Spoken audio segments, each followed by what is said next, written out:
Hey bookworms, I thought today we'd do things a little bit differently. Usually I have a wrap-up video and I have a book haul video, but because I only read 2 books in September, which I'll talk about in a moment, I thought I'd combine the two. So we're gonna wrap up first, just go over the 2 books I read, what I thought of them, and then move into a sort of rapid fire book haul for September. So welcome back to my channel, or welcome if you're new here. As I mentioned, I only read 2 books in September. It was a bit of a busy month for me. For one, I had my birthday, which pretty much blocked that entire weekend where I didn't read. Then I went to South Africa for 10 days and I thought I'd get a lot more reading done than I actually did. But that's totally fine. We're not too hard on ourselves around here anyway. So the 2 books I read, the one I absolutely adored. The other one I didn't love as much. Like, I could see that it's good and I think it has merit, but I wouldn't race back to read it. So let's start with that. That book being Dracula by Bram Stoker. Now, as you may or may not know, I'm doing a year-long classics read where I read one classic book a month with a friend of mine. I'll link the video above if you do want to follow that as a sort of guide to reading the classics. You absolutely can. This book I felt was probably about a 3.5 for me because I could see that this is a really solid book and solid read, and I can understand why people love this book. I just felt as though it waffled on maybe a little bit too much. I very much enjoyed the first, say, 20% of this book, and the final 20% of this book, and the 60% in between just felt a bit long-winded to me. And I think maybe that this is just due to the time period in which it was written, that it didn't quite age as well, I guess, because there is so much like oversimplification, and I can understand why, given that this is maybe the second ever vampire book, from my understanding, and I haven't researched this too much, so don't quote me on this. I think maybe because it is such, or was such, an unknown subject matter at that point, Bram Stoker went into kind of explaining everything a lot, and I think for us now that we're so familiar with vampires, it felt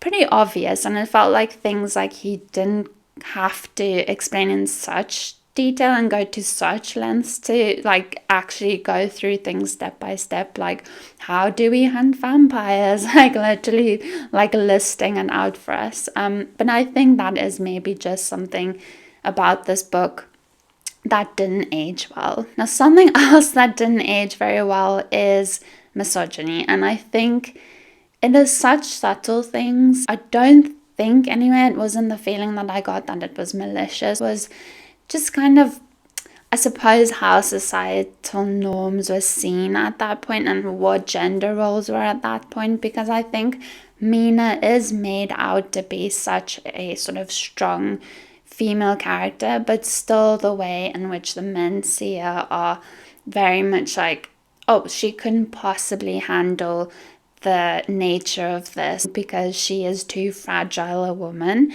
And I think it's just perhaps also commenting, now that I think about it, maybe Bram is commenting on the way that men see women and showing us that contrast between how she's seen and how fierce she actually is. But I think there are plenty of moments that just felt a bit of a letdown to me almost, because I felt like it was just playing into Mina being a damsel and Mina not being able to handle the gravity of the situation. There was a moment in there especially that really irked me, and I think it got on my nerves, and I maybe got like irrationally angry about it. But there was a moment where and this is a bit of a spoiler, so if you haven't seen the Dracula movie or read the book and you don't want to because maybe you want to read it one day, maybe skip forward by a minute or two. But I just think there's a moment where Mina's basically cursed. She has this mark that she is cursed by Dracula and that he will come back for her essentially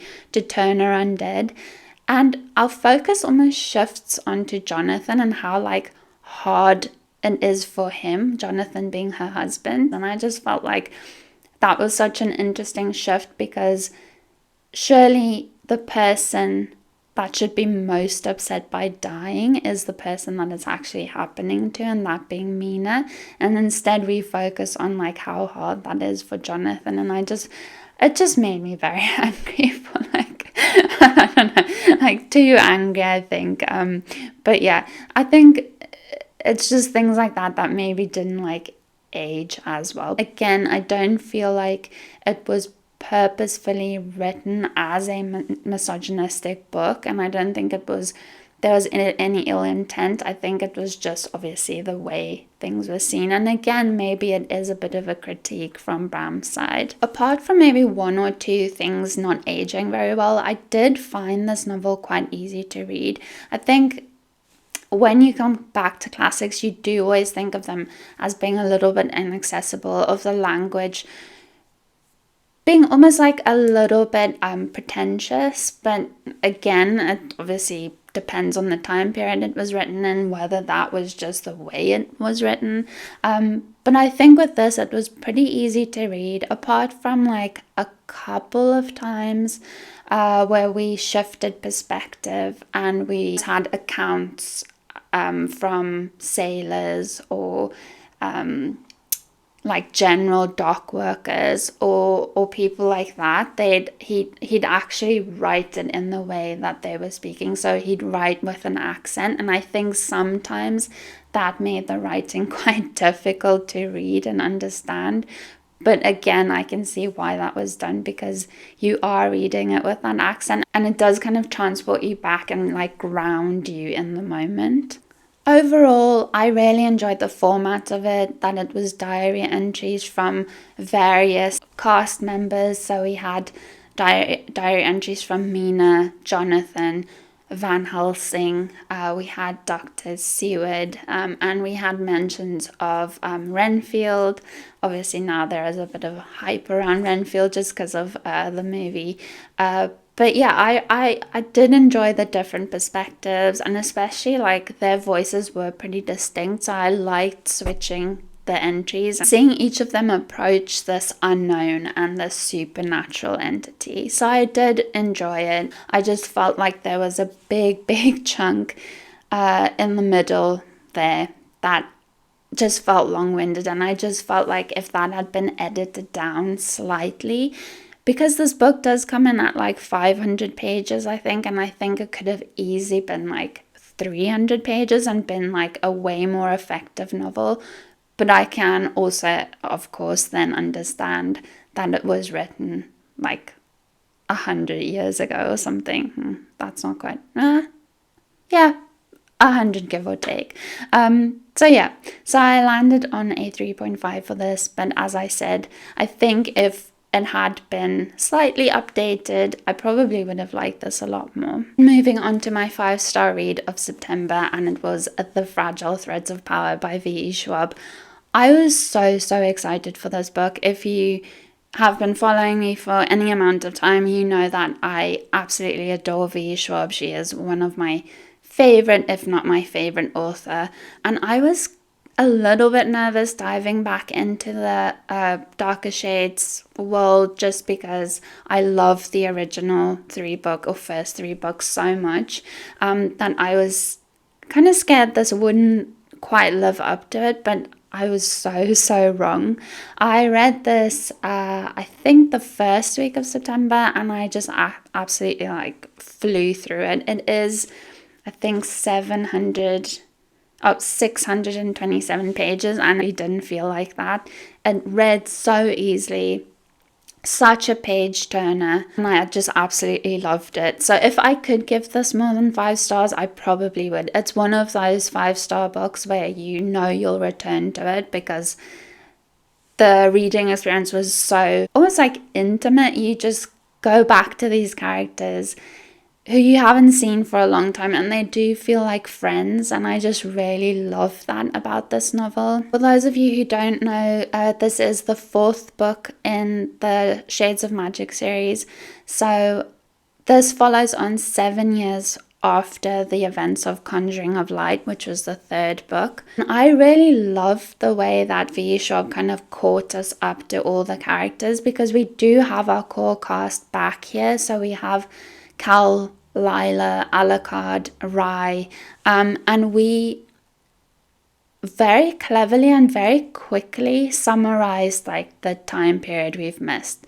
So with each of them, as we switch POVs, we almost focus on one thing. So with Cal, for example, we'd focus on his swordsmanship, and it's literally like 2 or 3 pages where V. Schwab just like really quickly gives us like a really brief overview of how he's getting to be a better fighter. He handles his weapons so much better and more easily, and along with that, she always punches in like little details that also gives you an overview of Cal overall. And I think it was just such a clever way that didn't feel info dumpy to tell us how these characters have lived for the past 7 years. Now, of course, we also find our characters in various stages of their life, and I wouldn't go into this too much because there are spoilers, but Cal, for example, seems to be dealing with survivor's guilt, and we see Lila kind of thriving, which is really refreshing to see, but of course it doesn't stay that way for very long anyway. In book 3, I think, there is a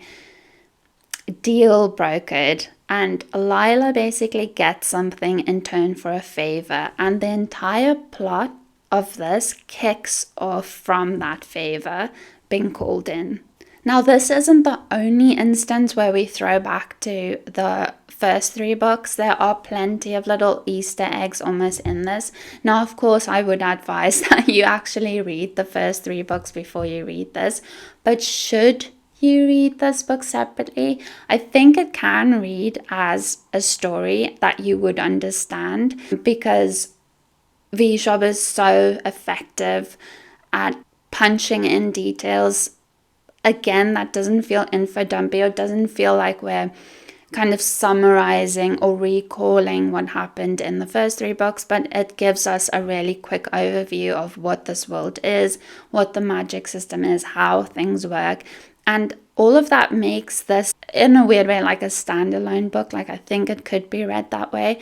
And should you read it that way, I think you'd still understand it. But I think for people who have read the first 3 books, there's so many cool throwbacks and cool little Easter eggs and details to find. And I love when authors do that, because it almost feels like they're rewarding you for waiting for a new book, because obviously there's been a significant gap between the 3rd book and this book. So it just feels rewarding and feels like they see you, they understand you, they appreciate your sort of dedication to this world, and they're putting in all these little details where you can kind of kick your feet and giggle and really enjoy it. As I mentioned, the core cast returns for this book, but there are also a few new additions, and I really enjoyed Tess.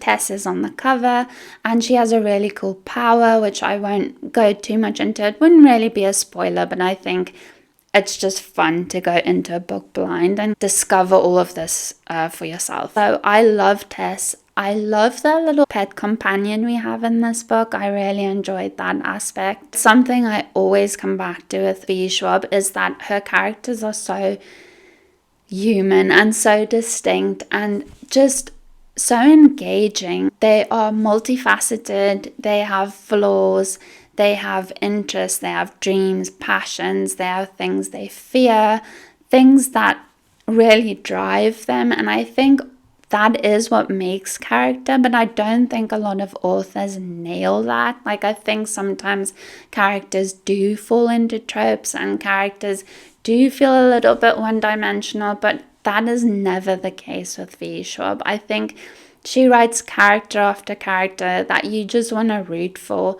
Characters, even when they're bad, when they're the villains, they're such good villains. They have so much motivation and they have these ideals and goals, and you really understand where they're coming from, even though you're not necessarily rooting for them. But I think Schwab is fantastic at character, and even though this book obviously has plot, it is also character driven, and I love when it is so character driven for the characters to really shine, and they certainly do in this. As I mentioned, there are plenty of little Easter eggs in this. We also learn a little bit more about things mentioned in the first 3 books. So we learn a little bit more about Black London. We also learn a little bit more about bone magic, but it still leaves us with enough sort of mystery and question to progress in this series, and it sets up quite a few questions and scenarios, especially at the end of this book, that we can then go on to explore in book 2 and 3. I also actually think that is something I really enjoy about Schwab books, is the fact that she never quite writes a cliffhanger. Books, I think, feel really well rounded, and it feels like it is closing a chapter. But there is enough intrigue for you to want to turn the page and read that new chapter. I absolutely love that. She is just so gifted at storytelling, and she knows her craft. I think she is also renowned for having a slower pace, and I think it's something she even talks about quite often, is the fact that yes, it is a slower paced book, but it's because she has so much like groundwork to do. There's so many characters to put into place, and I know there's always the analogy of playing chess. You need to set up the board before you can actually play the game, and I think that's the case here. But saying that, I didn't find this book slow at all. There is a little bit of groundwork, few things we need to establish before we can kind of fully jump into the story, but it does feel pacey throughout. And like I said, I read this in record time because I just couldn't put it down. I could not read this book. It is so addictive and such a page turner. Needless to say, I love this. I cannot wait, and unfortunately now I do have to wait for the 5th book. I absolutely adored this book, and I do realize now that I didn't talk at all about the premise of this, but it is a fantasy series, and we have alternate Londons, so we basically have 4 Londons on top of one another, if that makes sense. And we see this very magic rich world in Red London, but then as we move towards Black London, we see the magic decrease until finally we see Black London that's been sealed off simply because the magic was getting almost out of control and spreading into the other London. So they had to seal that off, and now Grey and White London are not doing well. Red London is fine. And we have these Antari magicians who can walk through these worlds. You do also have normal elemental magicians. Some have command of one element like wind. Others may have 2, so say earth and wind or water and fire. I think it's one of my favorite fantasy series, so I absolutely recommend it. There is so much magic and joy in the first 3 books, so definitely start with A Darker Shade of Magic. But yeah, 5-star for me. Also just going to cover my September book haul. This is a bit of a chunky one because it was my birthday month, and so I got a lot of birthday book mail. But I'm going to kind of do that as a quick fire. But first, I did want to show you my September Locked Library special edition book because this is stunning. The book is Every Exquisite Thing by Laura Stephen, and this is a Dorian Gray retelling of sorts. Now, I was super excited for this book just because I had a mutual talk about how much she enjoyed this, and we have a very similar book taste. So I knew I wanted to get this eventually. I wasn't expecting this in the book box and was very pleasantly surprised. So this is just the dust jacket, which I really love because I love simple covers, and I loved how the gold with the purple and the pink made for a really beautiful color palette. Then the edges is a gothic floral type idea, and I really like that too. But it's under the dust jacket that I think is just so exceptional, and I really, really love the look of this. And I might actually display it as a naked hardback just because of this design and the foiling on this. And then I'll just show you lastly the end papers. So we've stuck with that pink purple and gold color palette, and I think it works really well. Now, I'm really excited for this book. As I mentioned, I think it is going to be such a fun read.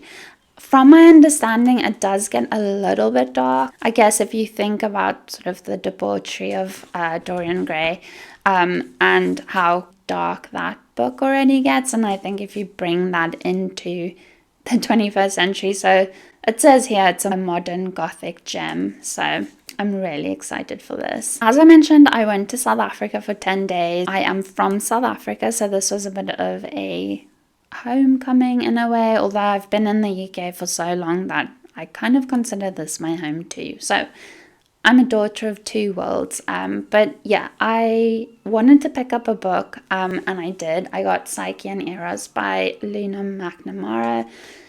The weird thing about books in South Africa that I've noticed is that they don't have hardcovers. They just go straight to paperbacks. I saw things like Divine Rivals and Fourth Wing as paperbacks, but then they're slightly bigger size than like the UK paperback. I'll just get one for scale. So yeah, they're very odd. They're almost like a proof size. Very interesting. But I wanted to get a book, and I've been eyeing this one for a while because I love Greek retelling so much, so I opted for this.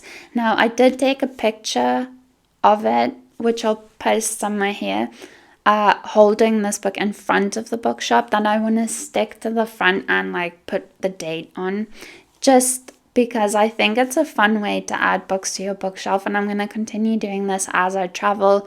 I'll buy a book wherever I travel to and stick a photo in the front to kind of commemorate it. On to birthday book mail, and as I said, I'm not going to spend too much time here because there are so many books, and I'm so grateful to everyone who sent me a book because it's so special. I came home after a day out on my birthday, and I just had so many Amazon packages, and it was magic. It was so lovely to open them all, so thank you to everyone. I had The Deathless Girls by Karen Millwood Hargrave.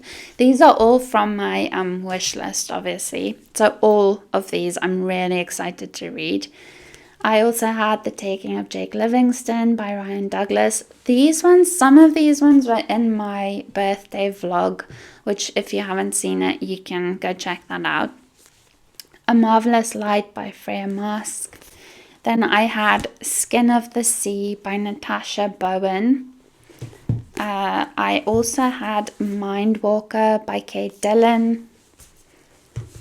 Ithaca by Claire North. I've been wanting to get this since publication, so the fact that I have it on hardback tells you how long this book has been on my wish list for. I also had Queen of Gods by Catherine and Elizabeth Cole. This is the sequel, by the way, to Daughter of Darkness, and that was one of my favorite reads last year. So if you haven't read it yet and you are into Greek stories, I would recommend it. It isn't technically Orpheus and Eurydice retelling, but it does kind of draw inspiration from that, and also takes inspiration from sort of ancient Greece in general, and builds a really cool fantasy story. Then I had The Giant Dark by Savat Hassin, and this one I saw randomly in Waterstones. I really love the cover, and then was pleasantly surprised that this is also a Greek retelling, but with a twist. I obviously have a brand because I also got Greek Mythology by Liv Albert, and I'll just show you some of the illustrations in this book because it is genuinely beautiful. This is basically just like an overview of the gods and goddesses, and then some of the heroes too. So that's just one of the illustrations. Yeah, it's beautiful. I think that may not be a book that you sort of sit down and read from start to finish. It's something you can kind of dip into, almost more like a coffee table book. I had another copy of Skin of the Sea by Natasha Bowen, so I will probably switch this one out for something with one of my book friends. But yeah, I'm not quite sure how that happened, but it happened, and that's fine. Then I have Saint Death's Daughter by C.S.E. Cooney, which sounds really interesting. I'll just read you the first line because I don't think I've seen this around too often, but it genuinely sounds so good. It says, Lainey Stones, the daughter of crown-appointed killers, was born with a gift for necromancy and a literal allergy to violence. So that just sounds so kooky and good. I also had Ordinary Monsters by J.M. Miro. I did want to get, or Miro maybe. I did want to treat myself to the Goldspur edition because it had the feathers painted down the front. But then when I saw the paperback with this copper, it's a pretty cool edition. Then Heart of the Sun Warrior by Sue Lin Tan, and this is the follow-up to Daughter of the Moon Goddess, which I really enjoyed. You may have seen that was my pick of the month book last month. Well, August now. I'll link that somewhere if you do want to check that out. It's a bit of an in-depth discussion of the book. Now, this is book 2, and I'm really excited to dive in. And then the final 3, I had Every Exquisite Thing by Laura Stephen. And then, of course, it came in my book subscription box. So I'll probably switch this out for something with one of my friends. Then I also had Can't Spell Treason Without T by Rebecca Thorne. And I've been wanting to get this for a really long time. This is, of course, cozy fantasy. And I cannot wait to get like all snuggled up with a cup of tea and read this. Hopefully in November maybe, because October's looking a bit wild. And then finally I had The Bone Witch by Rin Chapeko. This again I've been wanting to read for so long. When the Illumigrade special editions came out, or not when they came out, but I had a look at them and I really wanted to get them, and I opted for the Gideon the Ninth, the Locked Tomb trilogy instead. But yeah, I've wanted to read this anyway, so I'm so glad to have it on paperback. That concludes today's video, a bit of a review, a bit of a book haul. If you want to tell me anything relating to this video, please go for it in the comment section. If you've read any of those books I've just received, let me know which one you think I should read first. I will be back shortly with a October reading list, but until then, happy reading and thank you so much for watching.